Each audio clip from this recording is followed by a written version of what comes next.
6 NBA championships, The dark side of 5 MJ. MVP awards, and his billion-dollar partnership with Nike that changed the game forever, it's no secret that Michael Jordan is one of the greatest basketball Did players MJ have a of all dark side time. though? I don't Michael think Jordan so, was the I don't most know. complete We basketball about to see player though. that's ever lived. Mike changed the game in so many other Dark ways, side. not only on the What, court, gambling? but off the court. I was terrified being out there with Michael Jordan the first time. Beyond the court, MJ's Jordan brand has been consistently bringing in billions in revenue, That's a allowing fact. him to do things like buy an entire NBA team and supporting vulnerable Bobcat's communities. trash, though. He The man should- known for his clutch performances and unbreakable competitive spirit has cemented himself as an untouchable icon in sports history. One day you might look up and see me playing the game at 50. Yeah, I don't know about that one, Jordan. None of that. I don't know about that one. Never say never. But while the world remembers him as tough. an ultimate competitor, basketball icon, living legend, and pretty much any other adjacent descriptions, it's arguable that MJ has more enemies than admirers. Cause despite being considered I don't the know GOAT, about that. many close to Michael Jordan believe got a he's lot of- undeserving of all the praise and accolades he has received over the years. You guys seen him play. He was a horrible player. He was horrible to play with. From his Man, what Scottie Pippen talking about, man? Scottie Pippen just be talking, bro. Cause his wife get passed around. Look, massive Scottie, ego stop. to his altercations with his teammates, Stop. some people straight up wish he would disappear. Literally the human that I hate the most on earth is Michael Jordan. Like, number one. Number one on my list. Gary It's your V's boy a Lou Knicks Waysta, fan. hitting you up from Lou Hoopsta, and this is the dark side of Michael Jordan. After getting selected 3rd overall pick by the Bulls in the 1984 draft, a young Jordan came into the league with a strong competitive energy. During his debut in a game against the Washington Bullets at the time, MJ landed an impressive 16 points and 6 rebounds, which wasn't bad for a rookie. As the season rolled in, MJ would go on to average 28 points. Bro, somebody bought a ticket stub from the game sold at an auction. They bought it for $264K. What? 2 points and 6.5 rebounds per game, leading the Bulls to the playoffs for the first time in 4 years and earning the Rookie of the Year award. Initially, MJ portrayed the image of a humble star who was just looking to Humble. have fun playing the sport that he Man. loved. On behalf of Miller Brewing Association, I'm very happy to receive the award, although, Keem and other rookies in the league that just the same won the award as I have. I think my year was very, very experimental for me. I'm very happy that I achieved so much, and hopefully next year will be more promising. If not, then maybe I'll retire after 2 years. But it wouldn't be long before his he's egotistical not- nature started to emerge, eventually forcing Jordan. MJ to go against his own initial promises to the team when he first got signed, leading clips like this to spoil like old fruit. I'm just going to set expectations for myself and go out and try to contribute and maybe not try to carry the team and just try to fit in and become as one and not just a Michael Jordan show or a Michael Jordan trying to carry the team. As we'd soon see, Jordan did the complete opposite of now, what he Jordan. promised, and quickly became That their would count. clear-cut leader and primary ball handler, despite claiming he wanted nothing of the sort. It made sense, since he was easily the best player on the team, but hiding his true intentions and acting like he just wanted to fit in rubbed people the wrong way, even if that same ego was what made him unstoppable. Ego's everything. Ego's a part of determination. If you don't have ego, That's true, though. you can't have a sense of determination to achieve. You cannot find a successful person in life who don't have an ego.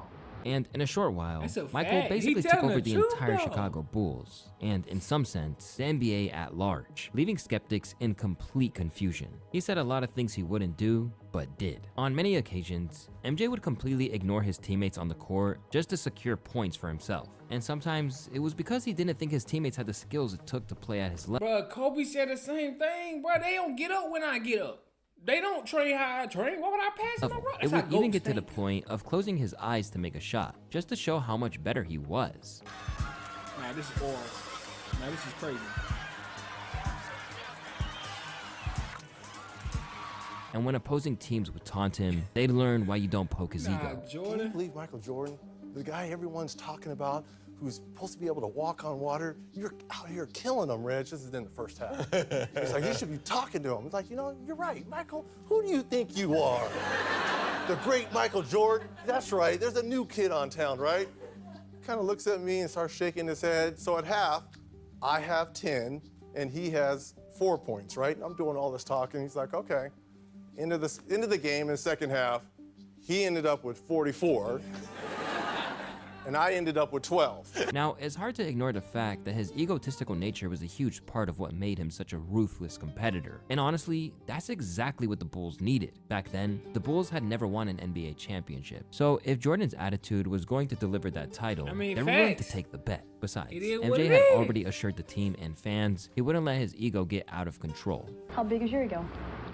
It's big, but it's controllable. I won't let anyone else feel it or sense it or feel threatened by it, because I am very sensitive to other people's thinking of myself and of my personality and of the way that I carry myself. So my ego would never take it to a point where it imposes on other people around me. But unfortunately, If she asked this man, do I have an ego, or do he have an ego? Or how big is his ego? Like, what type of question is that? Fortunately, things started to get sour almost immediately, and MJ would soon make it his life's mission to taunt every single player on the team in the name of helping them. While many players did actually improve on their skills, like Scottie Pippen, who ended up improving 10 points per game to 17, others found his methods unbearable and mentally draining, to the point where it would spiral into full-blown altercations with teammates and even the coach. See, during the first 7 years of drafting MJ, the Bulls never made it to the finals. However, throughout that period, Jordan was logging the most minutes on the court, carrying the weight of the entire team on his shoulders. In his mind, their success or failure was all on him, which honestly makes sense since his goal was to reach the final. But here's where things started to get dark. MJ was so obsessed with winning that he completely disregarded how his teammates felt. He would push them relentlessly during practice, berate them on the court, and sometimes he was just straight up cruel. And nobody caught more heat on the team than Rodney McRae. Despite being a stellar defensive player and earning all defensive team honors in 1987 and 88, none of that seemed to impress Michael Jordan, as he would consistently tear the small forward down. One member of the Bulls recalled a moment during practice where Michael completely crashed out on Rodney for no real reason. Apparently, Jordan would get in Rodney's face whenever they were on opposing teams, screaming, "You're a loser. You've always been a loser." With all this taunting, Rodney's confidence took a sharp plummet, and his skills, which Jordan was trying to improve through his quote-unquote tough love, ended up getting worse. As the Bulls insider would state, Rodney can hardly put up a jumper now. After barely surviving one season with MJ on the team, Rodney surprisingly retired from the league with no injuries. A stark contrast to the many stars who end up retiring due to life-threatening injuries or conditions. Although Rodney had a good 10-year career, the NBA community widely speculates that MJ was probably the sole reason for Rodney's early retirement. Bro, you know how, bro, you gotta be something soft. A nigga made you retire? That's not Jordan's fault, but he was just soft. Like, what? Which might not be far from the truth, considering Jordan's long list of incidents where he trash-talked players into failure. So he walks by me, he walks by Kevin, when he get to Randy with me, he said, lace him up, it's gonna be a long night. I'm like, did he just come in our locker room? I didn't know what to say, I was shocked. He had 60 that night. What makes MJ even more intimidating is the fact that he can trash talk, play around, and still dominate the court. Hey, Michael, who do you think you are? The great Michael Jordan? That's right, there's a new kid on town, right? Kind of looks at me and starts shaking his head. So at half, I have 10, and he has 4 points, right? I'm doing all this talking. He's like, okay. Into the game in the second half, he ended up with 44. And I ended up with 12. Everyone on the court, especially the opposing team, would try their absolute best not to get under his skin, as that could mean an easy wipeout from the game. But the one thing I did with Mike is I never got him pissed off. You know, he make a shot, you say, good shot, Mike. You know, you don't talk trash to him. Bro, how scared you gotta be to be saying good shot that nigga scoring you? I don't know if that's good or bad. Like, they scared of you or they not scared of you? Is that good or bad? So you can go off for 60, you know, you can try to kill him with kindness. Yeah. Now, being sworn enemies with your opponents and pushing your teammates on the court is all part of the game of basketball. But when this aggression is left unchecked, things start to get ugly. Like on one occasion, when MJ took things a little too far during practice with former Bulls player turned Warriors coach, Steve Kerr. Kerr had joined the team as a late blooming role player back in 1993 after being cut from the league the previous year. Making it back to the NBA was a miracle paved with his hard work, but not everyone felt like he deserved a spot on the team. And with Michael Jordan, who was extra critical of everyone stepping on the court with him, things were bound to get tense between them. So one day at practice, Phil put Steve Kerr guarding me. We were on opposite sides in a scrimmage, and he's talking all kinds of trash. And I'm pissed because, you know, we're getting our ass kicked. At this point, MJ already knew Steve was getting a bit agitated, but he kept pushing even though Steve was the smallest guy on the team. Phil sensed my aggression, but he was trying to tone me down, and he starts calling these tick-attack fouls. Now I'm getting mad because for you to be protecting this guy, it's not gonna help us when we play New York. It's not gonna help us when we play these teams that are very physical. Next time he did it, I just hauled off him. And I said, when I fouled Steve Kerr, I said, now that's a foul. He hauls off and hits me in the chest, and I just haul off and hit him right in the eye. And Phil just throws me out of practice. MJ ended up leaving Kerr with a black eye that day, making him question if being on the team with MJ was worth the mental and physical toll. I have a lot of patience as a human being, but I tend to snap at some point because I'm extremely competitive too. Just not really good enough to back it up usually. That's facts. But I'm going. Hey, I'm gonna fight. However, after getting home and reflecting on his actions, MJ would surprisingly apologize to Steve Kerr. From that point on, Jordan came to an internal conclusion, promising to be a better teammate going forward. It made me look at myself and say, you know what? You're really being an idiot about this whole process. I knew I had to be more respectful to my teammates. After that incident, Jordan and Steve would become close friends, and they would go on to win a three-peat in the years 1996, 97, and the 98 NBA Finals, putting an end to their beef. But while MJ and Steve were able to bury the hatchet and move on like grown men, one guy who Jordan had held a grudge against for over 3 decades, leaving their relationship beyond repair, is Isiah Thomas. Michael Jordan and Isiah Thomas had been beefing for over 30 years, making it one of the longest beefs in NBA history. And it all started during the 1985 All-Star Weekend when Jordan ran into Thomas in an elevator. Shortly after that, there were rumors that Isiah Thomas called MJ cocky and arrogant. I mean, Thomas might not be completely wrong about that, but it's clear that the Pistons' point guard disliked the way Michael Jordan carried himself. And when MJ wore his full Nike gear to the dunk contest, Isiah probably felt that MJ was just there to promote Nike and didn't actually care about the All-Star Weekend festivities. Whether or not MJ wore that just to show off didn't really matter, because it definitely got under Isiah's skin.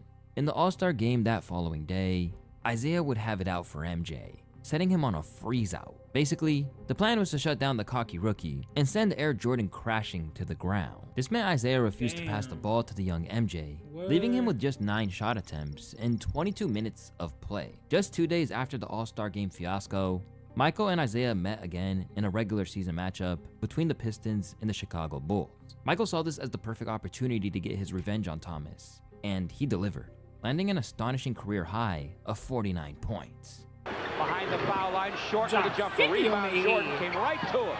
In the lane, double pump, jump when it goes. Well, that's Pistons let that ball go right back off to him. Give him credit. Boy, came out there and dropped 50. 48 on the night for Michael Jordan. And he deserves a lot of the credit. 134, 126, Chicago in overtime. 32 to play at Chicago Stadium. Now he's got 49 as he hits the next free throw. Just not about the points, but just because he's a threat, George, he creates so much for his other teammates. Plays very, very... Keep in mind, he was only a rookie, further solidifying their beef. The two would never be on good terms after this, getting into intense battles whenever they faced each other on the court. Trying to penetrate, finds Jordan. Michael to the hoop. What a oh my God! And sometimes, Isiah's bad boy Pistons would get the better of him, committing to winning by any means possible, meaning they had no trouble roughing up MJ so they can get an advantage. He was going to get hit, and he knew it. Jordan left wing.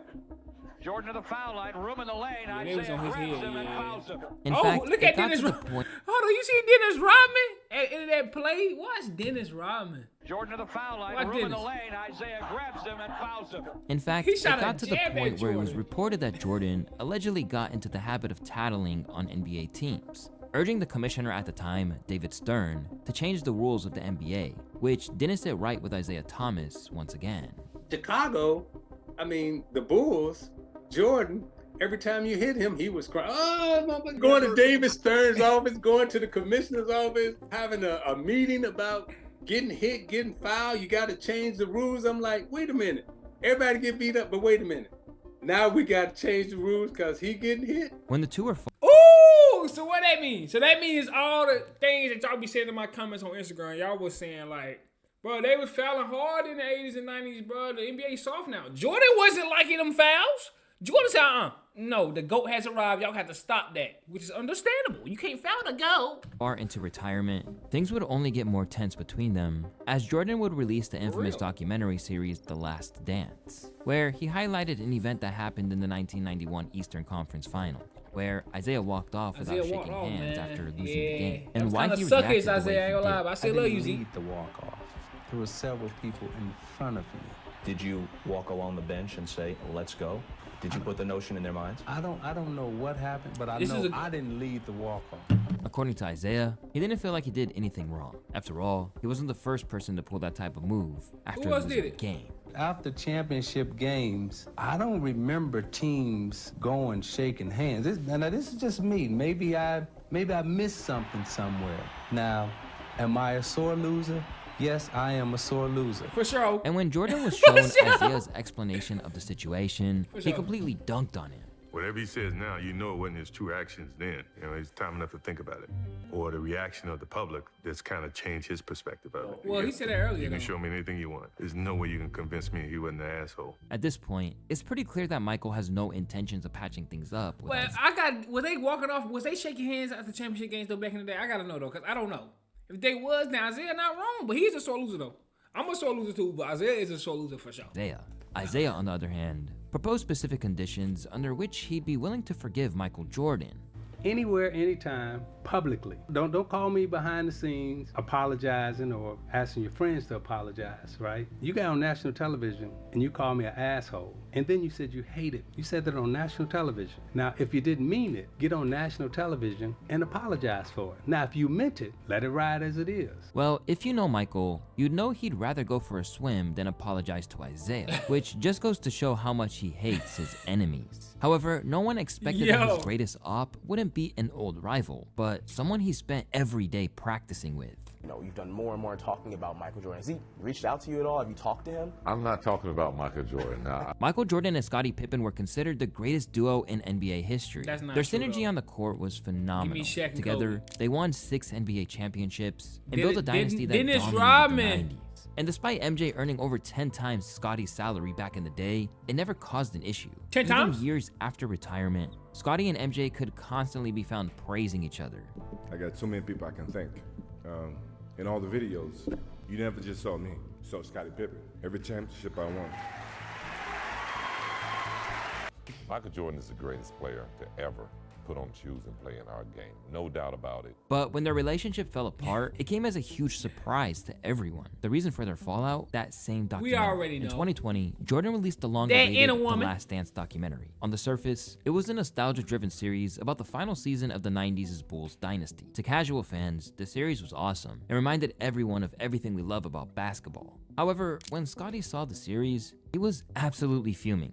Not just because he and the other Bulls players didn't get any royalties, but because the entire series felt like a personal documentary for Michael Jordan, instead of a story about the 90s Bulls. For the entire season, we allowed cameras into our locker rooms, our practices, our hotels, our huddles, our lives, and Michael received $10 million for his role in the dog, while my teammates and I didn't earn a dime. Another reminder of the pecking order from the old days.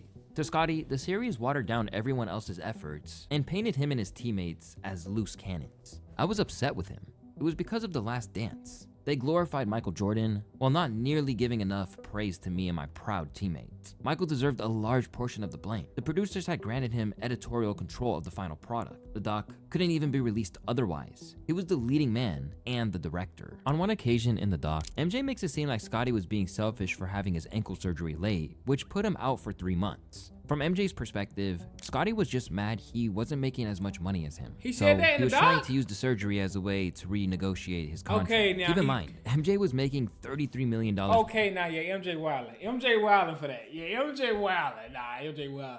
Nah, MJ wild boy for that one. I ain't gonna lie. per year, while Scottie was still making $2.7 million despite being Jordan's right hand. Scottie was wrong in that scenario. He could have got his surgery done as soon as the season was over and be ready for the season. What Scottie was trying to do was trying to force management to change change his contract. And Jerry wasn't going to do that. There was an incident that was covered in episode 7 of the docuseries that Scottie was furious ended up making the final cut. In Game 3 of the 1994 Eastern Conference semifinals, during the final seconds of the game, the Bulls coach Phil Jackson drew up the last shot for Tony Kukoc and had Pippen inbounding the ball instead. Pippen was so upset that he stayed on the bench, refusing to get on the floor. It was a heated moment, which any true hooper would understand. Scottie hoped to keep the incident private, but MJ had other plans, which ended up making his teammates look worse than they actually were, while painting himself as the golden boy. Hold on, what if when he gave it a Kukoc to Scottie? I don't understand what Scottie would be mad about that though. What the fuck are you doing, nigga? MJ going, this is my team. That's crazy.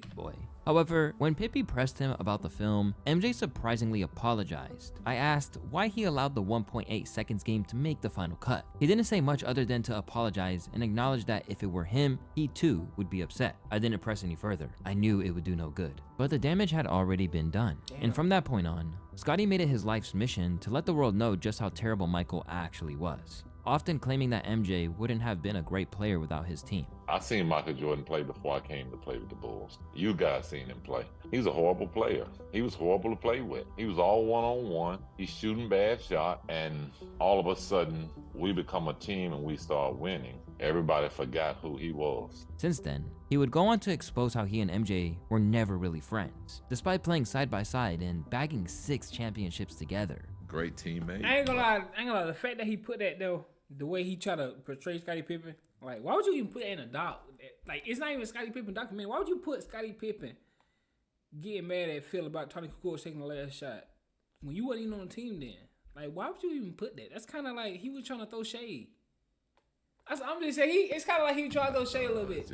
We just never were great friends. To make matters even worse, MJ's son would eventually start dating Scottie Pippen's ex-wife, further straining their already fractured relationship. Y'all already know this. Why would you date Michael Jordan's son knowing that it's been pretty clear that Scottie Pippen and Michael Jordan didn't have this relationship people thought, and certainly don't have it now? To Scottie, it might have given the impression that MJ sent his son to spite him even more, cause it didn't make much sense for Marcus Jordan to be attracted to a woman who's 16 years older than he is. I didn't plan it like that. It wasn't like it was planned like that. I think we were just together a lot with our friends, and it just so happened. It wasn't like something I planned. You gotta remember, I feel like for me being, married to someone that was an athlete or whatever, it's really hard. You get scrutinized a lot. People don't think you should have a life once you get divorced. That nigga was not no athlete. He's the son of a god. He ain't no god. What did you talk about? Once you're divorced, you're done. And I feel like I've overcome so many different obstacles because I feel like I should have love. I should be able to date who I want. I should be able to live happy and go, just go wherever I want to go and not be judged every time I'm people seeing clap at someone. anything. And when Scottie was asked about how he felt about their little escapade, his response made it clear where he stood with MJ and his family. We know Larsa and Marcus are an item. Has Marcus reached out to you? Everyone wants to know, how do you feel about the relationship? Were you annoyed when Larsa brought up your, sex life on Real Housewives of Miami? To this very day, the once electric hoop duo is no longer on speaking terms. Even though Marcus and Larsa have long since parted ways, Michael Jordan's need to always win and come out on top might have destroyed his relationship with his rival. I ain't gonna lie, if I'm Scottie, I'm mad too. If I'm Scottie, I'm mad. Yeah, I'm mad. Yeah, if I'm Scottie, I'm big mad. You try to expose me in the dock for being a bad teammate when you actually the bad teammate.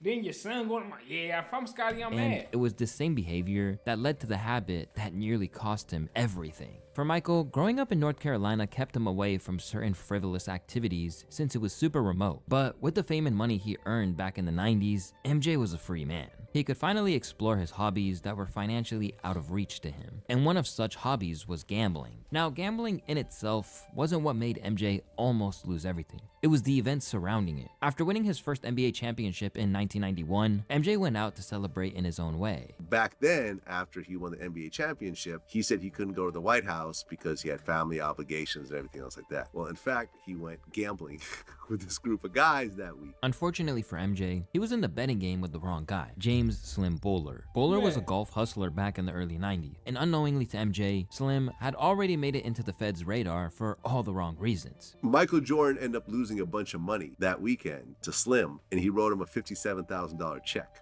for his losses. Unbeknownst to Michael, Slim was being investigated for drug dealing and all this other type of stuff. What? So his phones were tapped and everything else like that. So, and I guess he tried to like cash the check without paying taxes on it while his phones were tapped. So before he got a chance to cash the check, the Fed swooped in, arrested him, seized the check, and then now he has to go to court. From this point on, things would take a crazy turn. Michael Jordan now has to take the stand and now has to admit that he was gambling and what the check was for. And now the NBA is starting to investigate him. And, you know, one of the guys in the group ends up dead with like $100,000 check from Michael, you know, in his bag. And What? I never knew about this. What's going on? Michael was in something deep. I see why he left the game. It's just like, basically Michael Jordan said this was the worst decision of his life. And to make matters worse, while MJ was trying to deal with the case and public scrutiny on his gambling habit, his father got unalived in his car. Although the motive of I never knew about that. the murder was robbery, some speculate that it might be linked to MJ's gambling and his refusal to pay up. So you're saying there's a strong possibility that his father was murdered because he wasn't paying back his gambling debts. I don't believe that. I don't know. He got too much money to not be paying back. $57,000. He was writing checks like that. Come on. Let's keep it 100. I'm not believing that one, though. He had too much. He could write a check. Come on. Or he could just say, I'll play a game and we can just do this. Y'all can bet on the game. Whatever, bro. Come on now. Come on. First of all, he had too much money and he could win games for people to get their money back. Like, so I'm not Again, I can't be specific. I don't know if it wasn't paying back. I don't know what, again, I'm not believing that. The specifics of it were, but I was led to believe that it had something to do with his gambling problem. With everything going on and Michael being the face of the NBA at the same time, it was a huge task for Michael to remain in the spotlight, so he took a step back. In October 1993, just a few months after leading the Bulls to a three-peat, Michael announced his retirement from the league. To everyone's shock, the greatest basketball player in the world suddenly decided to play minor league baseball for the Birmingham Barons. And while many think he joined baseball to honor his late father, James Jordan, who was an avid fan of baseball, some suspect that he was just bored with dominating the league and wanted to try something different. During his retirement, the Bulls would attempt to win an NBA championship without him. And although they would fight it out in the 1994 playoffs, making it all the way to the Eastern Conference Finals, they would unfortunately suffer a brutal loss in Game 7 to the Knicks. In the Eastern Conference Final, the Knicks have defeated the Bulls 87. The fact that they made it to the conference finals, though, says a lot. It says a lot. 77. Despite Scottie trying his best to carry the team, they just couldn't do it without their egotistical clutch machine. There was something about the air when he was on the court that made them feel like they couldn't lose. Without him, it was impossible to get over the line, and they couldn't help but fall short. 35 seconds away from the Knicks dethroning the Chicago Bulls. They're standing and cheering here at the Garden. That's Pippen for three. Down to 20 seconds. Almost as if he was seeing their plight and couldn't take it any longer, Jordan announced his interest in getting back in the league through a simple fax message: "I'm back." He didn't like the fact that his Bulls had taken a back seat in finals contention, but he was probably subtly happy that they still needed him. So in March 1995, Michael Jordan was officially back in the league, and this time he was more fierce and competitive than ever. Recapture the ball. Michael Jordan. Michael Jordan. And the game is tied at 94.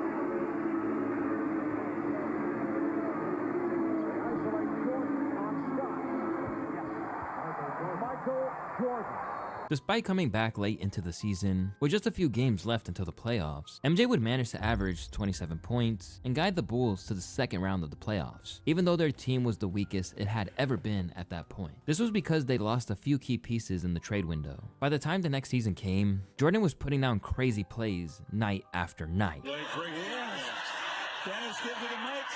Oh, a 10. A 10 and a posted play from Michael. Watch this, Mike. Hardaway lost the strip by Jordan. Oh, beautiful move by Jordan to hit. A show the ball. Jordan with the pull-up. Yes, His performance was so dominant that it raised suspicions. The Knicks coach at the time, Jeff Van Gundy, straight up accused him of compromising opposing teams, leading to an unfair advantage during the game. He cons him by inviting him to his movies. He cons him with the commercials. He pretends to enjoy guys and like them and befriend them. Bro, what? How does that even make sense? Now, I'm still stuck on that gambling thing, bro. Like, Jordan was in something deep with this gambling stuff, bro. Like, bro, what? He gets it. I think for some reason he's so good and has done it for so long that there is this, and such a mystique about him and everybody wants to be like him, be as good as he is, make as much money as he is, be able to do all the off-the-court things that you watch him game in and game out. He saddles up next to guys, he smiles at him, pats him on the ass, and then, goes out there and kicks their ass, and they hug him after the game. Like that was some great thing that he got 45. Yeah, nobody was scared of him, bro. Whether Jeff Van Gundy that's my thing about, like, if he's so great, like, why was everybody so scared? Nobody was so competitive against him, like, made it like competitive. Everybody was like scared. Truth or not, it's possible that Jordan's need to always win might have forced him to do something shady. However, hearing about this statement got Michael riled up and ready to prove Jeff Van Gundy wrong. It's kind of downplayed a little bit, but it's never forgotten. I think when you hear certain things like that, you put them in your memory bank and you use them whenever you feel you have the need to. And so I hadn't really forgotten it. In the next game between the Knicks and the Chicago Bulls, Jordan put on a show, dropping 51 points, oh my which God, was a new season high back then, and at the same time, taunting Van Gundy on the sideline. Not now. Jordan now has 51.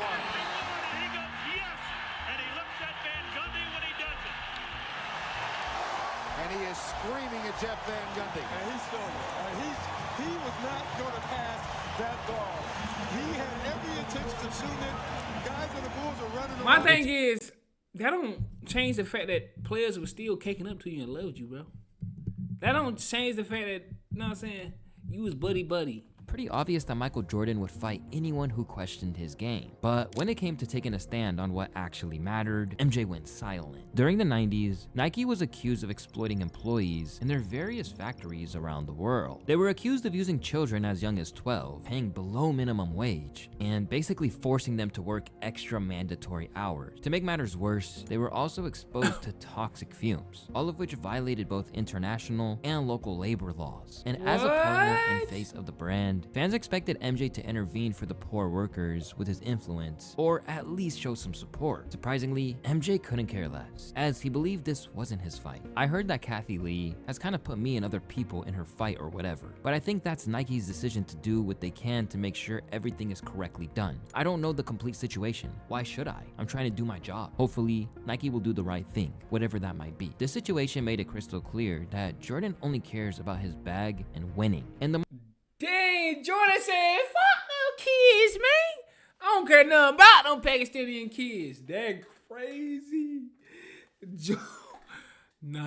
Money first mentality would follow him long after he hung up his jersey, eventually causing catastrophic damage. But in 2010, Michael Jordan became the majority owner of the Charlotte Hornets, which was formerly known as the Charlotte Bobcats. He had stakes as early as 2006, but decided to step it up that year. His goal was to build a powerhouse team in his hometown of Charlotte, and you'd think a guy with 6 rings and the title of the greatest player ever would easily know how to create a winning squad. Well, at least that's what MJ believed, but it didn't take long to prove he was far better at playing basketball than running a franchise. His reputation in basketball would cause him to get overly involved in everything the team was doing, leading to one of the most dysfunctional teams in the league. I love the guy. I think he's brilliant, but he's around people that don't have a clue. I was sick about it. I hadn't spoken to him since. I don't like seeing what's going on, but he has people around him that just made me sick. I mean, it was not comfortable. It was almost like they were spies. And it somehow gets even worse, because being a great player doesn't necessarily mean you can recognize good talent. Plus, there was no guarantee that MJ would even treat the younger players with any level of respect, considering his huge ego. On one occasion, he would be caught putting hands on his own player, which received mixed attention from the basketball community. To some, he was right for smacking Malik Monk. His huge ego. On one occasion, he would be caught putting hands on his own player, which received mixed attention from the basketball community. To some, he was right for smacking. Yo, MJ would have smacked me, man. I'd have put MJ old ass out, man. I'd have put him down. Like, what is you talking about, bro? Don't, bro, what? Malik Monk. I mean, he did foolishly step out onto the court when the game was still in play, which earned him a technical foul, while others believed the smack wouldn't slide if it wasn't MJ. I don't really have a problem with his skip, but you heard what he said. That's Mike. He's not an owner. No matter what he is, he still Skip a godly figure. Man, I don't care about none of that. See, that's what's problem wrong with niggas today, bro. Niggas be dick eating and glazing, bro. Ain't no way I'm letting that nigga slap me. I don't care who you is. You can be God himself almighty. You not slapping me, bro. What? NBA circles, now granted, no other owner could have ever done that to any player. No other owner in NBA history could have done that to a player. Michael could do that. Under MJ's ownership, the amount of bad draft picks and questionable trades was something that hindered the Charlotte's franchise at every step. From trading away Gerald Wallace, who led them to the playoffs for the first time, to drafting Bismack Biyombo, who became a massive bust when they had a chance to pick up Klay Thompson or Jimmy Butler. The franchise quickly churned into a laughingstock. Not to say they didn't pick up good players like LaMelo and Michael Bridges, but the fact that the Hornets haven't made the playoffs since 2016 shows that Jordan's leadership was problematic. And just when you think that's pretty horrible, in no way it gets worse. Jordan would take the easy way out in 2023, breaking his promise to his hometown. He would sell off the team for a whopping $3 billion after buying it for $275 million. This did wonders for his net worth, but unfortunately left behind a franchise that never came close to contending for an NBA championship. If you think that's got with a snow bunny, this nigga ain't no good. Or not snow, her name Yvette Parada or Cuban, Puerto Rican. I don't know what she is, but team off he was said, bad enough. Man, Jordan would go on to make a controversial decision right before leaving. He would go on to push to draft Brandon Miller over Scoot Henderson in the 2023 That's a NBA good draft. pick. At the time, his decision was completely illogical since Scoot just looked better. This one decision made Charlotte fans completely resent him on the way out. That last FU to the Charlotte fans by not drafting Scoot was wild. But surprisingly, this turned out to be one of the rare good decisions by Michael Jordan, as Brandon is now consistently averaging more points than Scoot. However, to be honest, the damage Jordan did to the franchise isn't something that can be erased with one more decent player, as the team is still performing poorly, failing to make the playoffs yet again last season. What went down in Charlotte over the 13 years of his ownership is exactly what you would expect from a guy who only cares about winning for himself at all costs. If it were anyone else, we would hear so much about it. I would never let one of my players walk out on the floor looking like this. I mean, we are a professional NBA league. But because he's the symbol for basketball greatness, we never really hear much about the dark side of Michael Jordan. And Michael Jordan is #1 all time. That's it. Nah, that's crazy. I ain't gonna lie, that's crazy. I ain't With thinking 6 about NBA like championships, 5 MVP awards. I'm gonna keep it 100 with y'all, bro. I ain't think about it. I ain't think about Jordan like that, man. Now we got an inside scoop in Jordan. Now, let me know what y'all think in the comments. After all that, let me know what y'all think about in the comments, man. I don't know, bro. Jordan was just Jordan, man. He had his bad side, he had his good side, but the fact that gambling thing still got me, bro. That gambling thing, bro, I'm like, ooh, it's tough. And then he's smacking his. Look, man, like, comment, subscribe, man. Look, roll to 10,000 subs, man. I'm doing a giveaway at 10,000. So, hey, like, comment, subscribe, man. I'm going to see y'all next video. Y'all ready?